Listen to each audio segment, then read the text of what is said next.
तर विदर्भाच्या पर्यटन विकासाला मोठी गती मिळणार असून महाराष्ट्र पर्यटन विकास महामंडळ अर्थात एमटीडीसीने नागपूरसह संपूर्ण विदर्भात अनेक महत्वाकांक्षी पर्यटन प्रकल्पांची घोषणा केली आहे। या प्रकल्पांमुळे पर्यटनासोबतच रोजगार निर्मितीलाही मोठी चालना मिळणार असल्याचा दावा एमटीडीसीचे व्यवस्थापकीय संचालक निलेश गटणे यांनी नागपूर येथे पत्रकार परिषदेत केला। विदर्भाला महाराष्ट्राच्या पर्यटन नकाशावर अधिक ठळक स्थान मिळवून देण्यासाठी एमटीडीसीने मोठी योजना आखली आहे। नागपूरमध्ये छत्रपती शिवाजी महाराजांच्या इतिहासावर आधारित भव्य शिवसृष्टी उभारण्याची तयारी सुरू असून त्यासाठी जागेचा शोध सुरू आहे। एमटीडीसी कडून सार्वजनिक खासगी भागीदारीतून पर्यटन स्थळांचा विकास केला जाणार असून स्थानिक उद्योजकांना संधी देत रोजगार निर्मितीवरही भर दिला जाणार आहे। ताडोबा आणि रामटेक या पर्यटन स्थळांना एकत्र जोडण्याचे नियोजनही करण्यात आले असून देश विदेशातील पर्यटकांना विदर्भाचा पर्यटन अनुभव अधिक प्रभावीपणे देता येणार आहे। तर या सगळ्या व्यवस्था आणि सर्वच लोकांना त्या गोष्टीचा फायदा व्हायला पाहिजे, त्यामुळे त्या पद्धतीने पर्यटन आपण विकसित करत चाललो आहोत। आता त्यात ॲक्वेटिक टुरिझम हा एक नवीन मुद्दा आलेला आहे की जो एमटीडीसीच्याकडे सोपवण्यात आलेला आहे आणि त्यामध्ये सध्या नाशिकचा बोट क्लब आणि कोयना धरण जे सातारा जिल्ह्यात आहे त्या कोयना धरणावरचं जलपर्यटन हे सुद्धा खूप प्रसिद्धीस आलेलं आहे। विदर्भात जर आपण आलो तर विदर्भात गोसीखुर्दचा प्रोजेक्ट मंजूर झालेला आहे। 101 कोटी रुपयाचा हा प्रोजेक्ट आहे। यामध्ये सुद्धा आपण एक 7 ते 8 ठिकाणी जेटीची व्यवस्था करून त्या ठिकाणी बोटिंग आणि इन्फ्रास्ट्रक्चर निर्मितीच्या टप्प्यांमध्ये आहोत। आज आमची आता यानंतर गोसीखुर्दची बैठक आहे आणि त्या ठिकाणी पाहणी पण करणार आहोत। कोणते स्पॉटला आपल्याला विदर्भ इरिगेशन डेव्हलपमेंट कॉर्पोरेशनसोबत आम्ही MOU केला आहे त्याचा आणि त्यातनं पुढे जाणार आहोत। तर असे मोठमोठे प्रोजेक्ट आहेत। आता कुंभमेळा नाशिकला येऊ घातलेला आहे। नाशिकमध्ये सुद्धा आमची खूप चांगल्या प्रकारे डेव्हलपमेंट सुरू आहे। टेंट सिटी हा सगळ्यात महत्त्वाचा भाग आहे, म्हणजे तंबू निवास। तर हे तंबू निवासासंदर्भात आम्ही काही लोकांशी एम्पॅनलमेंट केली आहे आणि त्यांच्या मार्फत लोकांना तो जो निसर्ग भटकंतीचा पण अनुभव जो द्यायचा आहे त्यावरती सुद्धा पुढे चाललेलो आहोत। तुमच्या इथे रामटेकजवळ नवेगाव खैरी या ठिकाणी सुद्धा मोठा प्रोजेक्ट सन्माननीय राज्यमंत्री महोदय जयस्वाल साहेब यांच्या पाठपुराव्याअंती तोही सुरू आहे। म्हणजे आपल्याला एकंदरीत दिसेल की पर्यटन विभाग असा आहे की हे तुम्हाला काम दृश्य स्वरूपात शासनाचे जरी खूप मोठे यात प्रयत्न असले तरीसुद्धा लोकांचा सहभाग यात महत्त्वाचा आहे।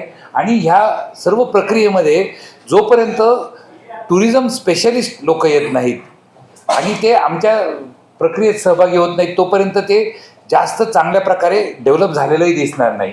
तर ह्याचा भाग म्हणून राज्य शासनाने 2020ला जी खाजगीकरणाद्वारे विकसन ही जी पॉलिसी आणलेली आहे त्या पॉलिसी अंतर्गत आता सर्वप्रथम लीला ग्रुप, सगळ्यात मोठा लीला ग्रुपचा ताडोब्यामधला जो प्रोजेक्ट आहे, उद्या सकाळी आमची तिथंसुद्धा व्हिजिट आहे। त्यांना 60 एकरची जागा आम्ही दिलेली आहे आणि साधारणपणे एक 40 हाय एंड लक्झरी असे ते स्वीट्स निर्माण करतायत, म्हणजे ज्याची 50,000 प्लस अशी एका दिवसाची त्यांची हे असेल अशा प्रकारचा तो डेव्हलप होतोय। जसा हाय एंड लक्झरीचा करतोय त्याचसोबत आपण आमचा जो मोहर्लीचा एमटीडीसीचा जो रिसॉर्ट आहे तो सुद्धा एक मिडल रेंजसाठी डेव्हलप करतोय। आणि जिथं जिथं आपली धार्मिक स्थळं आहेत अशा ठिकाणी भक्त निवास, म्हणजे 5 ज्योतिर्लिंगाची ठिकाणं आहेत, 8 अष्टविनायक आहेत, अशा ठिकाणी ते पण आम्ही विकसित करतो। म्हणजे सर्व स्तरातल्या लोकांना, आर्थिक स्तरातल्या लोकांना ह्या पर्यटनाच्या योजनांचा लाभ होईल। आणि आपल्याला सगळ्यांना माहिती असेल की महाराष्ट्राची जी डेक्कन ओडिसी नावाची जी लक्झरी ट्रेन आहे, केवळ 3 राज्य आजपर्यंत चालू शकलेले आहेत। त्यात राजस्थान आणि कर्नाटक यांच्यापेक्षा आपली जी डेक्कन ओडिसी आहे ती खूप उत्तम प्रतीची आहे। त्यातनं फॉरेन टुरिस्टच मॅक्झिमम प्रवास करतात। तर त्यांचं सध्या ताडोबा आणि रामटेक ह्या अनुषंगाने त्यांचा एक रूट आहे, पण त्यात आम्ही रूट पण त्यांचे वाढवतोय की जेणेकरून म्हणजे जगातल्याही अन्य पर्यटकांना हे सगळं माहिती होईल आणि सगळ्याचं परिचलन आपण चांगल्या प्रकारे करू शकू। तर जर विदर्भ स्पेसिफिक आपण काही बोलायला गेलो, मी आता जनरल महाराष्ट्र स्पेसिफिक तुम्हाला बऱ्यापैकी गोष्टी सांगितल्या, काही विदर्भाच्या ओघाने आल्या. पण आता जर तुम्ही अमरावती जिल्ह्यात बघाल तर चिखलदराचं आपलं मेजर ठिकाण आहे. संस्थेसोबत टायअप करायला पाहिजे आणि त्यांच्या मार्फतच चालवायला पाहिजे, अशी एक महत्त्वाची अट असणार आहे. तर मी इंट्रोडक्टरी ह्या गोष्टी सांगितल्यानंतर आपल्याला लेटेस्ट जे काही गोष्टी मी सांगू इच्छितो की ज्या खूप महत्त्वाच्या आहेत. एक तर एम शोर नावाचा एक प्रोजेक्ट आलेला आहे, म्हणजे महाराष्ट्र शोर, म्हणजे जो समुद्र किनारा आहे आता महाराष्ट्राचा 878 किलोमीटरचा, या समुद्र किनाऱ्यावरती वर्ल्ड बँकेच्या मदतीने आपण अनेक गोष्टी करत आहोत. त्याचप्रमाणे केंद्र शासन आणि राज्य शासनाच्या फंड्समधनंही काही गोष्टी करत आहोत. तर मालवणला जो सिंधुदुर्ग किल्ला आहे त्याच्याजवळ 7 नॉटिकल मैलवरती आपण तारकर्ली जे बीच म्हणतो आपला, त्याच्याजवळ एक लोकेशन निवडलं आणि भारतीय नौसेनेने त्यांची एक युद्धनौका, जिचं नाव आहे INS गुलदार, ही युद्धनौका आपल्याला दिली. माननीय मुख्यमंत्री महोदयांनी त्यासाठी मोठ्या प्रमाणात आम्हाला मार्गदर्शन आणि मदत केली. तर ती जी काही युद्धनौका आहे ती आपल्या ताब्यात आली. ती युद्धनौका आपण 22 मीटर खोलीवरती, म्हणजे 7 नॉटिकल मैल अंतरावरती आणि 22 मीटर खोलीवरती ती युद्धनौका समुद्रस्थळावरती स्थापित केली. आता त्या परिसरामध्ये कोरल्स आहेत, म्हणजे प्रवाळ ज्याला म्हणतो ना आपण, अंदमानमध्ये वगैरे काही लोक तुम्ही गेले असाल, तुम्हाला माहिती असेल, तर ते प्रवाळ त्या हार्ड सरफेसवरती डेव्हलप होतात. त्याला साधारण 1.5 ते 2 वर्ष लागतात. आता त्या युद्धनौकेच्या भोवती ते अतिशय सुंदर रंगीबेरंगी सगळे प्रवाळ पुढच्या 1-1.5 वर्षात 2 वर्षात डेव्हलप होतील. आणि आम्ही तिथे असा आमचा पर्यटन उपक्रम केला आहे की माझगाव डॉक लिमिटेड ही भारताच्या नौसेनेसाठीची युद्धनौका आणि पाणबुडी बांधणारी संस्था आहे. त्यांना ऑर्डर दिली आहे आणि त्यांनी अमेरिकेतल्या ट्रायटॉन नावाच्या कंपनीसोबत एक MOU करून संपूर्ण भारतात आजपर्यंत कधीही नसेल अशा प्रकारची एक 24 आसनी पाणबुडी तयार केलेली आहे, करायला घेतलेली आहे. त्यांना ऑर्डर दिली आहे, त्याची बांधणी सुरू झाली आहे. ह्या पाणबुडीचं वैशिष्ट्य असं आहे की ती चारी बाजूनी तिला पारदर्शक आहे. म्हणजे नॉर्मली पूर्वीच्या पाणबुड्या कशा असायच्या, विमानात जसं सीट असतं ना, आपण त्या बारक्या खिडकीतनं फक्त बाहेर बघू शकतो विमानात, तर ही तशी नसणार आहे. ही म्हणजे पूर्ण चारीकडनं पारदर्शक अशी ही पाणबुडी आहे आपली, 24 आसनी. 2 स्पीड बोट आपण ऑर्डर केलेल्या आहेत. तर मालवणच्या जेटीपासून ह्या स्पीड बोटनी लोक आत जाणार 7 नॉटिकल मैल. तिथे एक बार्ज असणार आहे, त्या बार्जवरती रेस्टॉरंट आणि रिसेप्शन सेंटरसारखी व्यवस्था असणार आहे आणि तिथं लोकांनी उतरायचं आणि तिथं ती पाणबुडी त्या जहाजाच्या तिथे वरती खाली करणार आणि त्या पाणबुडीत बसून लोकांनी खाली जायचं. त्या व्यतिरिक्त स्कुबाचं जे आहे ते तर आपलं काम सध्या सुरूच आहे. स्कुबासाठी मात्र थोडं धाडस लागतं.